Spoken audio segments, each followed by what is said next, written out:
What's up, football world? I am Bucky Brooks, and this is the Bucky Brooks Show. But hey, this is not my show today.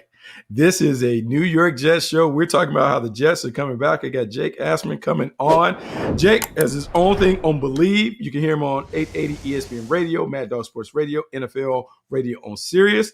Jake, what is going on? What's up, Bucky? An honor to join you. And I was telling you off air, I've been listening to you for a long time. And as a Jet fan, I mean, the draft is typically all we have. So we start our draft season very early on in the fan base. So great to chop it up with you. And I'm actually in an optimistic mood. Maybe part of my Knicks fandom is bleeding into the Jet fandom here. But I thought the Jets had a really good draft. So I'm excited to talk about it with you. Well, look, man, let's start right there. There was so much pressure on the New York Jets coming into this draft. You talk about the number of first-round picks that they have, the number that they have over the next 2 years, how they are committed to really rebuilding the team the right way. Aaron Glenn being the head coach, I would say the embattled head coach of the New York Jets, despite his legacy and him acknowledging that he has to rebuild the culture. I actually love what they did in the draft. I really think this is a culture driver. But let me give you the floor. What do you think about the Jets, particularly their first pick, David Bailey? So I was more along the lines of I would lean with Arvell Reese just because of the perceived upside and just the different things you could do with him. But I was never anti David Bailey. It's funny how it works. It's like both these guys are awesome prospects. And then, you know, you were either a Reese guy or a Bailey guy in the Jet fan base. And there were so many debates leading right up until when they actually made the pick. I think Bailey makes a lot of sense. I mean, look, you can't argue with the production that he had in college football this most recent year. I love the fact that he got better every year, even after getting seemingly a lot of NIL money going from Stanford to Texas Tech, and that didn't affect his play or his drive. So I have no issues at all with David Bailey. I guess the concern I know some Jet fans have is, well, you already have Will McDonald, who's not great against the run. Some of the perceived knocks on Bailey is his run defense. So, you know, can the Jets coach up both those guys so they could be, you know, 3-down players? Or certainly Bailey, you want to be a 3-down player if you're using the number 2 pick on him. So I like the player, though, and I think it makes a lot of sense. So ultimately, if they went Reese, I would have been happy, and they went with Bailey, and I have no problem with that as well as from a Jet perspective. I just hope he comes in and immediately could pay off dividends as a elite rusher and really cause some havoc to a Jet defense that desperately needs that. So I am not surprised that Aaron Glenn opted for David Bailey in this situation. I think a lot of what AG is doing is based upon what he learned from his time with the Detroit Lions. And I think if you go back and look at how the Lions kind of rose to prominence, they had a difficult first year. Second year, they got to about 500. And then the next year, it exploded. One of the key triggers to that was Aiden Hutchinson coming over as the number 2 overall pick for them in that draft where the Jacksonville Jaguars took Trayvon Walker. And the similarities that I see with Aiden Hutchinson and David Bailey are this. One, an experienced player, player who's a 3-4 year player who did it over multiple seasons at a collegiate level, comes in as a mature player that you kind of know what the floor is. 14 and a half sacks at Texas Tech, dynamic speed rusher, someone that is kind of proven and certified in terms of having that superpower. Very similar to the way that Aiden Hutchinson was able to come in Detroit after being a dominant player at the Big Ten, leading Michigan to a Big Ten title and those things. I felt like Aaron did not want to necessarily spend time dealing with a project in Arvell Reese, who was a 1-year player, who's an off-ball and edge. I felt like he wanted some certainty, which is why he opted for David Bailey at that pick. And I think it's really important that that first guy is a tone setter. And the one thing that stands out to me when I look at Bailey, the energy, the passion, the motor is elite. The pass rush skills in terms of a speed rusher, phenomenal in terms of his ability, first step quickness and all that. And I felt like he kind of wanted certainty as opposed to the unsure thing and the thing that was more of a project as opposed to a proven prospect when they made the comparison between Bailey and Arvell Reese.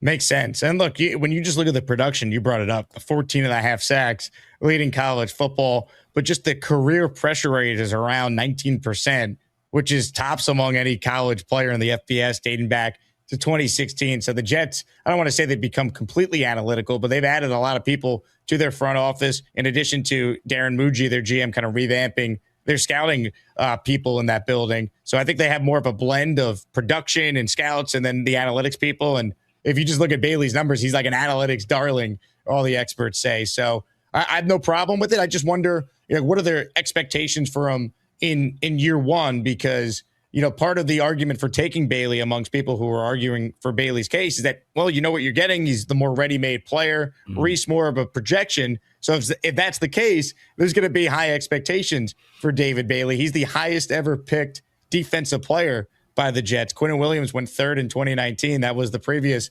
highest defensive picked player. So big expectations for him. And, with Arvell Reese going to the Giants, they're going to be compared directly now because you have that back and forth in the same city. So for what I do and what I do on talk radio, I mean, you're always going to have the Bailey Reese comparisons now with the Jet Giant thing. So it's going to be fascinating to see how Bailey kind of handles some of the expectations that are going to be lofted on him early on. Yeah, very, very similar to the Trayvon Walker, Aiden Hutchinson thing in terms of being able to monitor and compare and contrast each one. And in that situation, Aiden Hutchinson got out to a faster start than Trayvon Walker, but they both have been pretty comparable in terms of their impact for their respective teams. I do believe you talk about pressure. That pressure is certainly on Bailey as the number 2 overall pick, because when we talk about top 5 picks, we're talking about guys that you can envision being perennial All-Pros, Hall of Fame type. So we will see if he can live up to that. I think the bigger surprise was their second first-round pick, Kenyon Sadiq. And Kenyon Sadiq is an absolute freak show of an athlete. But a lot of the conversation leading into the draft was, who were the Jets going to get to be the number 2 receiver opposite Garrett Wilson?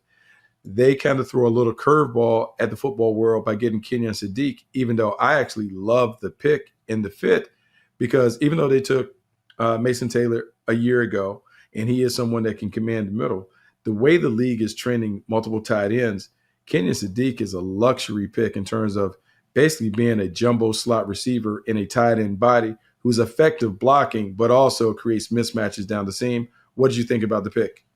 I think you nailed it, right? I think this pick was driven by the ability to open up different things in their offense. I actually texted with someone who's with the Jets, and we were just talking about some of the picks. And the first thing this person told me, Bucky, was, we love for what this now could do to open things up for Garrett and Mason. That'd be Garrett Wilson and Mason Taylor, their inline tight end who they used the second-round pick on a year ago. So I'm just fascinated to see kind of how they use Kenyon Sadiq. I mean, you know this. You watch his film. They're lining him up out of the backfield. They're using him in the screen game. He's basically a inline guy. He's also a guy who could play the power slot. So kind of how the Jets deploy him, I think, is fascinating. And in real time, I'll be honest, I didn't love it just because I'm like, oh, man, like they really need a true receiver. Like, are the Jets really going to be the team that could find ways to use 2 tight ends creatively? But when they made the trade back into round 1 to get Omar Cooper Jr., then I love the Sadiq pick. Then I'm like, wow, like we're loading up on weapons. We're giving Geno Smith a chance to prove himself and, this coaching staff to show that they belong. And then you're setting up maybe your franchise for that big swing at quarterback in 2027 when you have 3 first-round picks. So in real time, I was like trying to process the Sadiq pick. I liked the player. I was like, the Jets going to be the team that knows how to use him. But I think coming away with Cooper later on in night 1 makes me really excited just to see all the different things they now could do with Mason Taylor, Kenyon Sadiq, Garrett Wilson, still got Breece out of the backfield. Like I always say this on my YouTube show, if you remove Jets from the roster or the helmet and you just look at the talent, there's some players here. They already had a good offensive line, and I think now adding Sadiq to the pass catcher options they have, Bucky, I'm excited to see what they could do. Yeah, and I think this goes back to the DNA of the play caller. So Frank Reich, a former teammate of mine, a guy who has been a play caller on a Super Bowl team with the Philadelphia Eagles. When he had the Philadelphia Eagles, they had 2 tight ends. They make a bunch of plays. Think about Zach Ertz, Dallas Goedert, and the stuff that they were able to do out of 12 personnel, which you love. And you got to remember, that team might have been the only team to win a Super Bowl where they didn't necessarily have a 1,000-yard receiver. I think it was a very balanced distribution amongst the pass catchers on that squad, which sometimes that balance and that diversity can really impact the way the defense has to react and respond to, hey, who do we really send the double team to? How do we take advantage of this? And I had a conversation a long time ago. Frank Wright talked about, and this is when his Indianapolis days, and he had a guy, Eric Ebron, who was a high-end player, and he talked about, look, sometimes when you have these mismatched players at tight end, he equated it to putting LeBron James in an ISO matchup where we go 3-by-1, but we put Kenyon Sadiq on the backside. You now have to determine how do you want to play him. And the way that you play him opens up the rest of the field for the rest of the guys. And so knowing that Frank has that in his background, I absolutely believe that Kenyon Sadiq is going to be a major player on this offense down the road, but it's only going to help Garrett Wilson and the running game get off And then the final point about Omar Cooper. My concern about Omar Cooper leading into the draft, I didn't view Omar Cooper as a number one receiver. And so when people were talking about him being a first round pick, I'm like, that's cool, but he needs to go to a team where they already have an established guy on the other side, because then the expectations more align with how his game is, in my opinion. Well, now Omar Cooper playing opposite Garrett Wilson in a receiving core that has Keenan Sadiq and Mason Taylor. I think he plays the role perfectly as a number two receiver that can slide in the slot and also do some things, because you got A.D. Mitchell, who is also capable of making plays. What do you think about Cooper? Yeah, that to me was my favorite just pick they made night one, just because there were a lot of mocks. I know Daniel Jeremiah, your colleague at NFL Network, he had Cooper going 16 to the Jets in his final mock. So there were a lot of Jet fans prepared when the Jets got on the clock and Mekhi Edmonds was still there and Omar Cooper was still there for them just to take one of those receivers in that spot. The fact that they were able to come back into the first round, make the trade with the Niners, moving up from 33 to 30, get in front of the Bills, who reportedly were very interested in taking Cooper. The fact that they were able to basically get him, and I think you nailed it, he doesn't need to be the number one on this team. He could be the perfect complement number two option, and I think he's a great fit. People just refer to him as like a slot guy because that's what he did at Indiana most recently. But if you go back to his tape 2 years ago, he was playing on the outside and was productive. So I think he's a guy that you can move all over, much like Garrett Wilson could play inside and on the outside. So I just think what he adds is something they desperately needed. His ability to make guys miss is so much fun when you go back and watch, the yards after catch ability he presents. So I'm really excited to see how they use him, because I think that was the pick that really fired up the Jet fan base the most. Because again, it's like, all right, we have Sadiq, but we really need a receiver to have Sadiq and now Omar Cooper Jr. And you already added David Bailey at 2. I think every Jet fan felt great about what they did after night 1. Yeah, so you're talking about night 1. I'm going to go to night 2, and we're talking about D'Angelo Pons coming over. And I know initially the comparison lit up on the screen where they talked about D'Angelo Pons and comparing him to head coach Aaron Glenn and how excited Aaron Glenn got in the room. But I'm going to tell you, man, finding a nickel player like D'Angelo Pons in the second round was ideal, not only because of the value of the player, but because of the need and the fit in this defense and how they're going to evolve with Aaron Glenn as a play caller.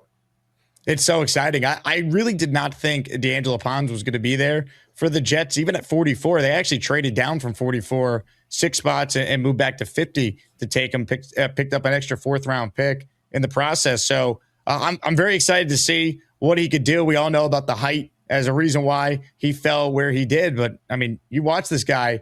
He just makes plays, man. He's not afraid to go up against any type of wide receiver. Bigger than him, it doesn't matter. His vertical leap is outstanding, which allows him to be so effective. I mean, you said it best. The broadcast said it best. I mean, Aaron Glenn basically drafted a 2026 version of himself. So I think he's going to end up being a starter for them sooner rather than later. And I'm excited to see how they use him. Yeah, what's interesting about the first 4 picks for the Jets, and I think this was part of a bigger theme that they had over the course of the offseason. I remember hearing some of the frustrations that were expressed last year about the locker room and the culture, and how some of the older guys talked about, like, man, our young guys have lost so much, they don't really get it, so they're reluctant to get on board.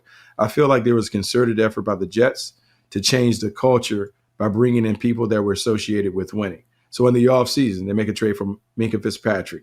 They bring Demario Davis and Geno Smith over, guys who've experienced winning at high levels, guys who've had success in their own light. So that adds an experienced nature to the locker room. And then I think about the first 4 picks that they bring over. All of them played for teams that played in the college football playoff. That means they come from teams that had high standards and they're used to winning. And when you start mixing that, because we're already talking about 7 guys, when you start mixing guys in who are accustomed to winning, the energy in the locker room changes because they know what the expectations are and they naturally raise the standards. To me, I love that. And I get a feel that, look, man, I know everyone has kind of made the Jets the laughing stock, but to me, I'm like, man, there's a feeling that I have about this team that they can be a very competitive squad in 2026.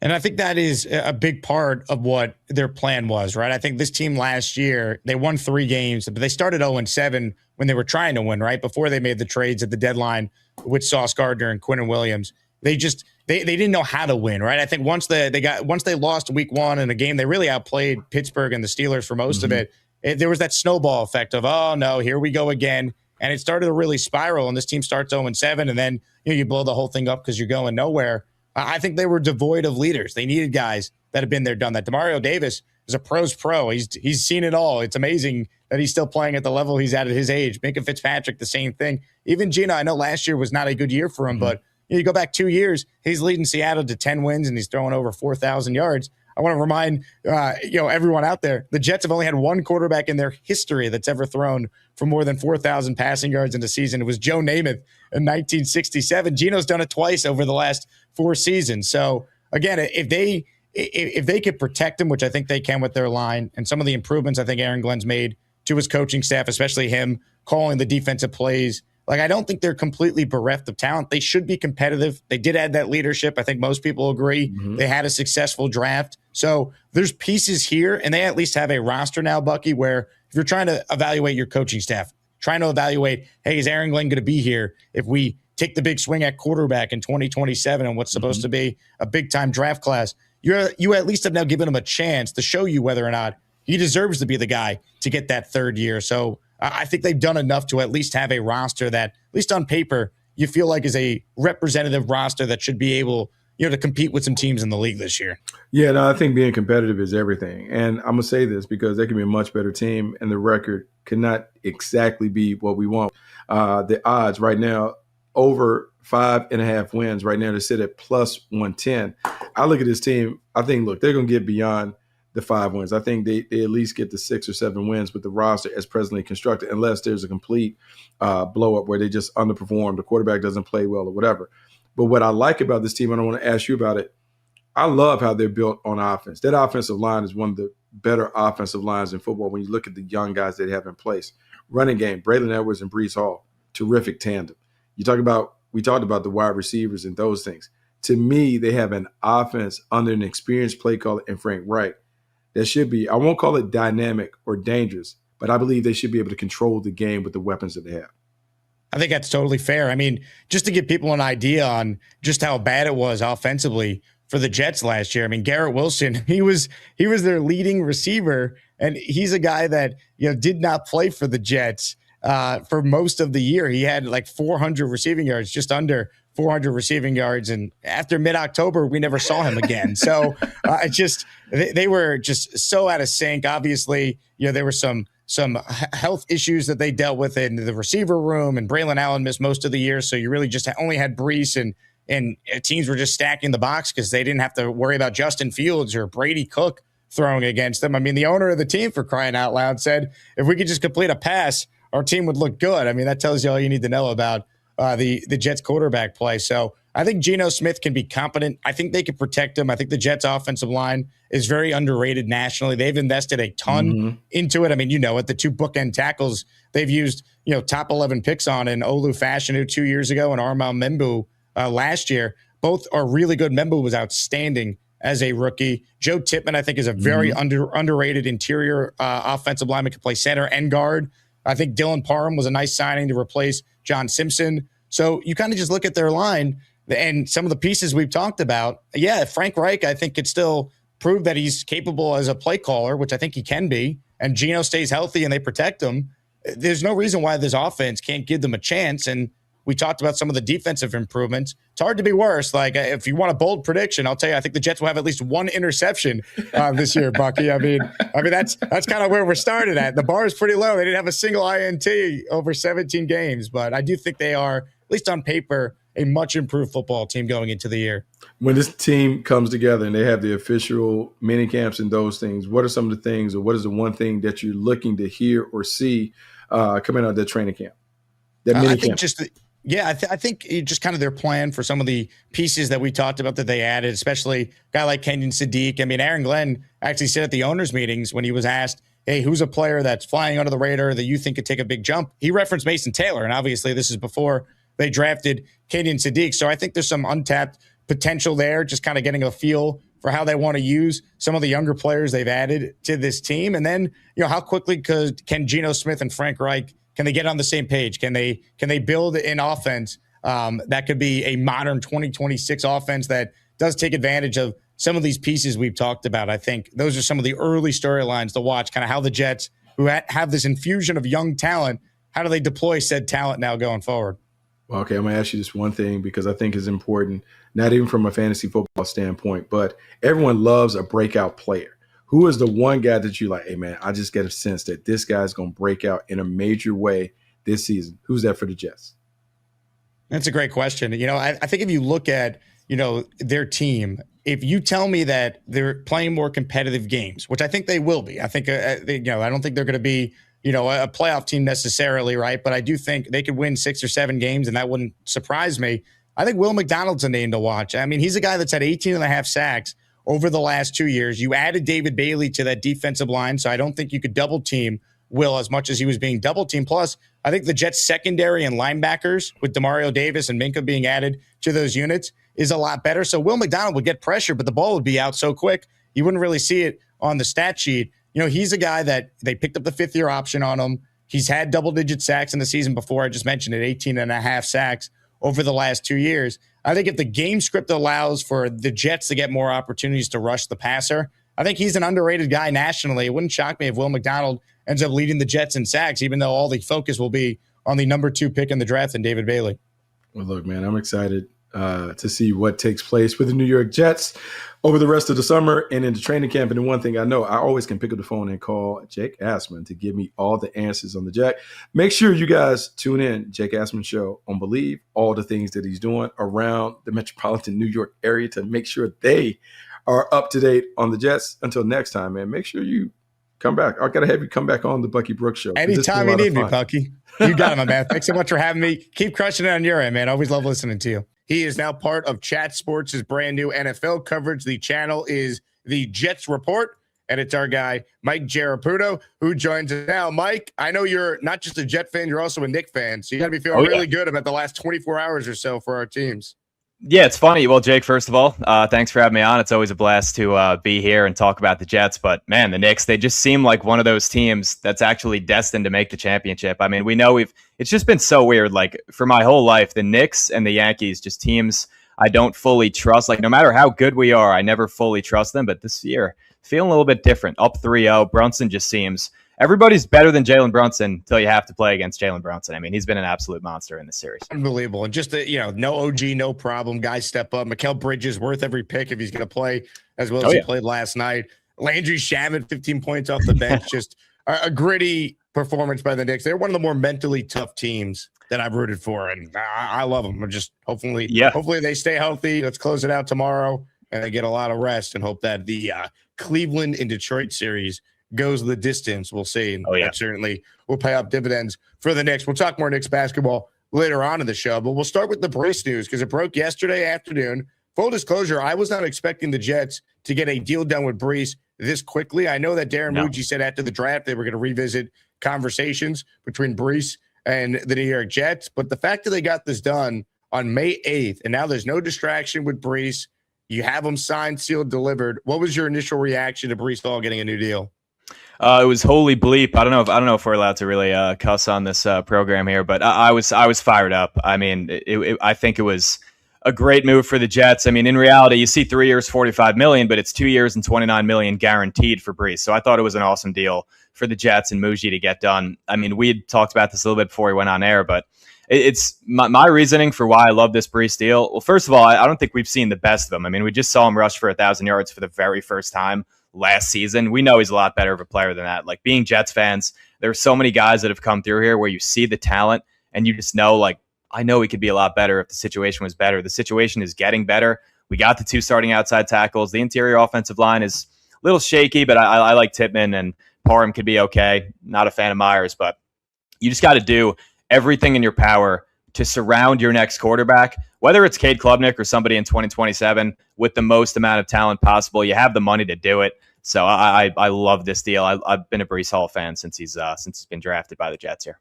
All you really need to know with any sort of football contract is, all right, well, how much of it is guaranteed? And when you look at it, it's around $29 million in guarantees. It's basically 2 years of the franchise tag. And you look at some of the other contracts that have been given out to running backs, that is exactly on par with what it should be. If you look at the contracts that you've seen guys like Kenneth Walker sign, and then, of course, you have the future contracts that are going to be potentially signed by Jahmyr Gibbs and Bijan Robinson that will go for more than what Breece Hall is making from the Jets. So again, I think it's just another example of Darren Mougey having a good feel for the market, being proactive and getting things done.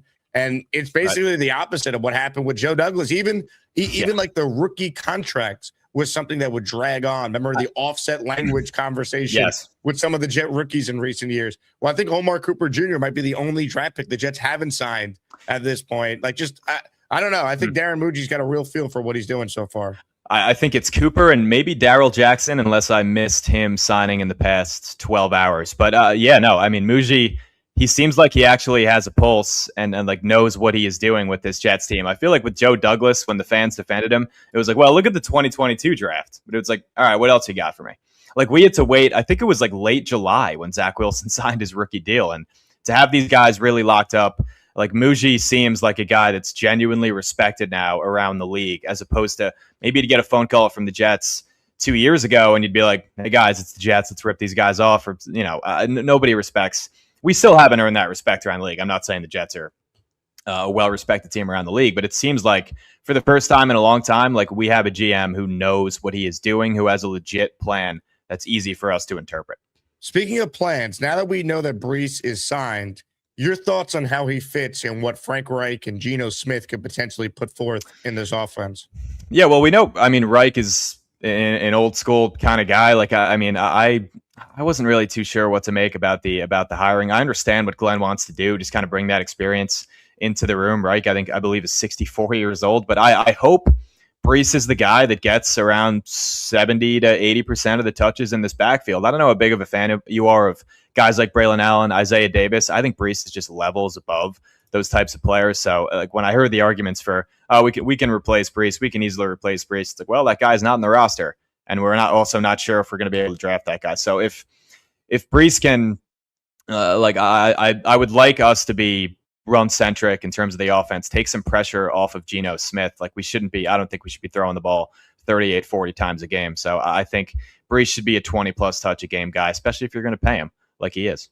I think you're spot on. Like, now that you paid Breece Hall, let's use him and have the best plan for him. He's in. We know that he's going to be a part of this thing for at least the next 2 years. And I agree with what you said about, you could just find another running back in, the mid rounds and they're all replaceable. They're really not. Like, until Breece Hall came along, who was the Jets' best running back? You probably got to go all the way back to Chris Ivory. So they didn't draft anyone. They didn't sign anyone. And I like Braylon Allen's potential, but it's potential. He's coming off an injury, and we just haven't seen it. I think Isaiah Davis is a nice third down scat type of back. But, to me, this should be the Breece show. And one thing Frank Reich did say earlier this week is that they want to run the ball. And he specifically mentioned Garrett and Breece as the two cornerstones of the offense. And now you have Breece signed. So, look, I think anything short of Breece Hall getting 75 to 80% of the touches, that's probably a misuse of his talent. Yeah, I think he should just be the guy in this backfield. And yeah, that was one thing. I was worrying about with this situation. The fact that we didn't sign anybody, we didn't draft anybody. We picked up two undrafted guys, but I'm like, guys, we're giving Breece more and more leverage as the time went on. That signing was pretty shocking to me yesterday. As you said, like I thought that was going to go on a lot longer. But yeah, Breece should be the guy in this offense. Like there's no reason he should not be getting at least 18 touches a game for this Jets team in 2026. The Jake Asman Show is now presented by PrizePicks. PrizePicks is a daily fantasy app made simple. Just pick more or less on your favorite players' projections and build your lineup in seconds. Download the PrizePicks app today. Use code HMA to get $50 in lineups after you play your first $5 lineup. And PrizePicks is already offering NFL futures, including futures for New York Jets players. Take a look at the lineup that you see on the screen. Garrett Wilson, more than 4.5 reception touchdowns. David Bailey, he's going to have at least 7 sacks his rookie year. Arvell Reese, almost a Jet. I think he'll have at least 3 sacks in his rookie year with the Giants. That is a 3-pick power play, $10 to pay out $60. That is just an example of some of the lineups you can make over at PrizePicks. Make your own lineups today for any sport. Just download the PrizePicks app, use the code HMA, and get $50 in lineups after you play your first $5 lineup. Super chat from Derek, the Kansas Jet fan. He says, so happy we re-signed Breece. Amen, Derek. I'm at a Renaissance festival in Omaha, Nebraska with some friends today. Just want to wish everyone a wonderful day. Let's go Jets, baby. Oh, yeah. Well, have fun at that Renaissance Festival, Derek. If you could call in from that, I'm sure many of us would enjoy seeing what exactly that looks like. But, Derek, this is for you. Mike, you ever been to a Renaissance Festival? I can't say that I have, Jake. It's an interesting Saturday for Derek there. I love that. Shout out to Sean Horton, who just gifted a channel membership. Sean's membership went to listener Dan Philcox. Dan, you are a channel member. Sean, good job out of you. Appreciate you. Good job. Comments, questions, super chats. They cut the line. I'm just going to show you a graphic, and I'm going to ask you, Mike, to remove Jets from the graphic and just look at the players. Is this not the makings of a solid offense? Am I crazy? You know, if I put my thumb on the middle of my screen there and I just block out Geno, yeah, that looks pretty good to me. I mean, look, I don't know what Geno Smith is going to be. We know he had the down year. His situation, though, as we could see on the screen here, is so much better than it was last year with Vegas. He got a top 10 running back in Breece Hall. Honestly, the receiving core, I don't know if you saw an article from ESPN the other day. It said receiver is the biggest need for the Jets heading into 2026. I thought that was absolutely ridiculous. Garrett Wilson's a one in this league. Cooper, I wonder how we're going to use him. I mean, he played mainly in the slot at Indiana, but I think we're going to move him around a little bit more. This is a legitimate offense, and honestly, with the pick of Sadiq, you went from probably a bottom 8 to 10 tight end room in football to now having easily a top 10 tight end room in all of the NFL. Fashanu, Membu, you have your two starting outside tackles. I wish Tippmann was playing center, but like this is when you look at this, and you're a quarterback next year, like, walking into this situation. I know everybody's just going to be like, well, it's the Jets and they'll screw it up. They'll find a way. But this, just on paper, you said remove Jets. This looks like a pretty damn talented offense to me, Jake. Look, I mean, obviously guys need to stay healthy. We understand that. That's for every team. But if Geno Smith has time to throw, I don't think he's horrific. I don't think he's as bad as how it looked with the Raiders at times. I think Geno Smith can still be a competent passer in this league. And I think the Jets offensive line is among the better offensive lines in the NFL. I don't think that's crazy to say. You're expecting another leap from both your tackles. Tippmann, right. We know how solid he is. And I do think when you look at the weapons they put around Geno, it's such a better situation than anything he had last year. I don't think you're crazy at all for feeling that way. No, yeah, I kind of wish we had addressed guard maybe a little earlier in the draft or a little bit more in free agency. Like, I'm not a fan of the fact that Josh Myers is going to be the starting center for this team week one. I do think the offensive line is definitely top half of the league. Probably will sneak into the top 10 this year. But Membu, I mean, I think he's going to be an all-pro at some point in his career. And Fashanu has been good, getting better. Like, the fact that we have our two starting outside tackles like set for the next 10 years, barring injury or anything else, is something that I never thought I'd be saying about any Jets team in my lifetime. So yeah, no, I think this offensive line could be one of the better units in the NFL next year. And if you give Geno some time to throw, I mean, that Raiders offensive line was historically bad last year. Like, we think we've seen bad offensive lines as Jets fans, but they're all like, they made Ashton Genty look like a horrific draft pick. Well, it still might be, who knows? But like, Genty is better than he showed. That Geno is better than he showed. I'm not saying Geno is going to be a top even 15 quarterback, but can he be a steady hand as that guy? I think that's very possible. And the Jets offense let's at least be fun. Can we at least be fun to watch on offense? Like, that's what I'm hoping for. That's what I thought was going to happen after week one last season. I'm like, all right, well, maybe the defense sucks and the offense is going to be fun. This might not be too bad of a season. I was wrong about that, but hopefully just the offense, we could see some legitimate improvement this season. I think we will. You mentioned Sadiq. How they use him, I think, is such a fascinating thing to watch all year long, because when you take a tight end that high, you got to have a real plan for that player. And obviously, right. Frank Reich was pumped when the Jets drafted him. You have the clip of Woody Johnson handing Frank Reich the phone, being like, "Are you a happy guy?" And the only cringe Woody way possible. Are you a happy guy? Oh my goodness, let's go. So, like, how they use Sadiq, I think that's one of the bigger offensive storylines this year. Apparently, he had a couple of nice catches against Air today at Jets rookie minicamp. I saw. Oh well, he's going to be a Hall of Famer, as we know. Like, you see some clips from rookie minicamp. You know, this guy's going to the Hall. But yeah, no, it's going to be really fascinating. I mean, I was surprised by the pick, but not really in a bad way. Like, this is how good football teams draft. Like, hey, we don't absolutely need a tight end. We think this guy is the best player on our board right now. We think he can add a different level to our offense. We're going to see a lot more 12 personnel this season, I would assume. with him and Mason Taylor. But yeah, I can't wait to see what he can do. And you look at, it's kind of tough to judge a guy like him because he only had about, I think it was 560 yards last season for Oregon. So if you're drafting a tight end that high, you want him to be like the guy in his offense. But Oregon just had so much to go around.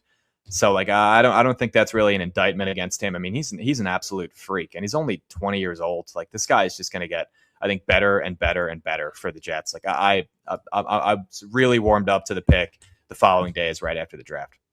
This one is from Jay Quest, who says, "Where are all those people who called in saying Breece didn't want to be here? He's going to explode next year with a real OC. JETS, Jets, Jets, Jets." Well, I mean, I've said it from the beginning. Oh, Breece doesn't want to be. I think Breece wants to win and he wants to be paid.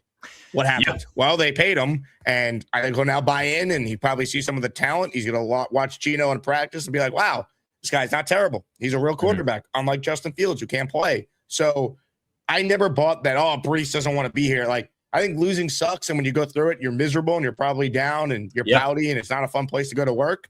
But I don't think that Breece Hall couldn't stand being a Jet. I never bought into that from the beginning. Yeah, the thing with that, I always think about, like, these guys that were really, really good as players, like, their whole lives. Like, they were winning in Pee Wee football. They were winning in middle school. They were winning in high school. They were winning in college. And then you get to the Jets, and it's a totally different thing. Like, they have to adjust to that. Like, just losing all the time. He and Garrett, they just have different ways of dealing with it. I mean, Garrett's going to almost like Jeter it. Like, he'll always say the right thing. He'll never really give us a real headline. Like, he'll be disappointed. He'll let us know that he's disappointed. Breece, sometimes a little different. Sometimes he takes to Twitter, but like, I was never like, wow, this guy's a diva. He doesn't want to be here. Let's get him out of here. Like, it was clear that the Jets always wanted him. He just wants to win football games. Right. Like, I'm okay with him showing some frustration. Like, that's fine, because I'm frustrated. We're frustrated as fans, aren't we? Like, I'm okay with him showing a little bit of emotion. Like, how would you feel if you had, like, let's just say you had a horrible show, and then 5 minutes later, it's like, Jake, that was your 6th bad show in a row. How do you feel about it? Like, you want to talk? Like, it's just like, we have to give these guys a little bit of a break. And every year you're told it's going to be better, and exactly. You go into the optimistic, and it somehow gets worse. like no matter how anyone thought about like the Jets' decision to move on from Rodgers and go with Fields, like no one thought they were going to start 0-7 and be the worst team in football. Like, no. Even if like I never wanted Aaron Glenn from the beginning because I didn't want a first-time head coach in this spot, but I didn't imagine it was going to look like that in year one. Like, no one could have thought it was going to be as bad as it was. Can I ask you, because I know you're a huge fan of Aaron Glenn. What is there any kind of, like, what is your best case scenario for this season? Because I've seen a lot of like, well, the Jets are going to mess this up. We have 3 first-rounders. What if the Jets win 7 games? We end up picking 12th. We keep Glenn, and then we're not even able to get one of these top quarterbacks. Like, what do you think the ceiling is with this Jets team next year? And how do you feel about Aaron Glenn, like, heading into this with like, I guess 4 months to think on it? I guess I'm not a huge fan of him either. Well, after Glenn showed up to our draft party in Pittsburgh and we hashed things out, definitely fully on board with his plan now. I mean, look, here's the thing. I think we all want this coach to prove us wrong and be the guy. We're Jet fans at the end of the day. I just am done giving this franchise the benefit of the doubt until I have evidence that what they're doing is actually working. Whereas with Darren Mougey, I could point to a track record so far of moves that have worked out, things that made sense, things I've heard from people that know Mougey or know his thought process on certain things that I've been able to speak to this offseason at various things I've covered with this show. So like, that's kind of how I look at it with Glenn. Like, all right, you're here. You got to change your entire coaching staff. You got to add players that you specifically wanted for your scheme. You're the one who said play calling is your superpower, right? These are things that you have said. Now let's go see it. Like, you got to hire Frank Reich. You brought in Gino, clearly an upgrade over Justin Fields. Like, there's no reason for you not to show that you're a competent head coach. And if he can't do that, he's not going to be here. Like, he's got to win, I think, at least bare minimum 7, probably closer to 8. And how they start the year matters more than even what the overall record ends up being. They can't be close to 0-7. They have to probably be 2-2, 3-3, or 3-4 through their first 6 or 7 games. Yeah, I mean, my problem with keeping Glenn, and I don't think they 100% absolutely needed to fire him. I mean, I would have. I mean, he really just didn't show much as a head coach. I know the roster was bad. It was bad, but as you mentioned, like about 5 minutes ago, no one was expecting us to be 0-7 last season. Like, everybody looks back on it right now in May and says, well, they were the Jets. They were tanking last year. No, we weren't. Nope. We were not supposed to tank last year. We were supposed to be somewhat competitive. It was supposed to be a season like this, right? It was supposed to be like, hey, let's go out there and show something. Let's show we're at least a fun, legitimate team that can challenge anybody in the league. Let's win 7-8 games. That was supposed to be last season. And everybody like points to like, well, the roster wasn't like, he had Sauce, he had Quinnen at the beginning of the year, and the defense was atrocious. He gave up what he claims to be his superpower. Said, here you go, Steve Wilkes. Like could you imagine if the Bears had hired Ben Johnson and he said, all right, I'm actually not going to call the plays. I'm going to hire somebody to do it. That guy has a historically bad offense, and then he fires that guy in week 14. Like, he would not be there the following season. Like, it's a rare. There are examples of one and dones that do end up working out for the team. Look at the Patriots. They moved on from Gerard Mayo and they made the Super Bowl. I mean, their head coach right now might be in some high water, but that's I'm glad they would trade coaches. I think I would too. Yeah, I think I would too. Well, to your point on the one and done, Mike, 8 of the last 10 coaches that were one and done, their replacement made the playoffs. That was my argument for moving on from Glenn. It's like this idea that, it sets you back. No, it doesn't. It not even get the right guy. We overcomplicate football. Coach and quarterback. If you get the right coach, you can almost a lot of times cover for not having the best of quarterbacks. And there's plenty of examples of that around the league. So we'll see. I think they're now set up to potentially attract the top coach or one of the top coaches a year from now if it doesn't work out with Aaron Glenn. And they're set up with the 3-1s to get a quarterback in a much better, we hope, quarterback class next year. I really hope you're right about that. I think it's going to be, but man, I mean, this time last year, we were probably talking about, well, this next year's quarterback class is going to be Drew Aller, Lenora Sellers, Arch Manning, like Garrett Nussmeier, Cade Klubnik. Like, we're naming all these guys that we think are going to be first rounders. I hope it works out that way. Like, there are some really talented quarterbacks in college football this upcoming season. So, I mean, I think about a coach. I don't want to already talk about coaching replacements, but I think about a guy like Nate Scheelhaus from the Rams. Like, that's something that, I mean, I'm looking maybe a little bit too far ahead. But hopefully we don't even have to hire a new head coach. But Davis Webb's my guy because of the Mougey tie-in from Denver.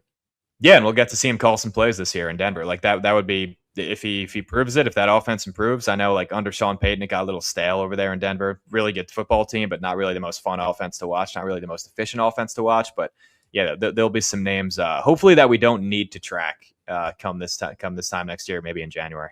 Let me pause briefly to shout out Jay Reeves. This is 3 siblings Jay. So Jay's afraid to call in, but he loves to run his mouth in the chat. Right. So we call this Jay syndrome. It's when the lights are too bright and you can't call into a Jet talk show. So he says, Jake, football is complicated. That's what you don't understand. This is coming from a guy who tried to tell me that Mike Vrabel is mid. So thank you, Jay. Yeah, the Jets should not want anything to do with Mike Vrabel a year ago. We need to hire Aaron Glenn instead.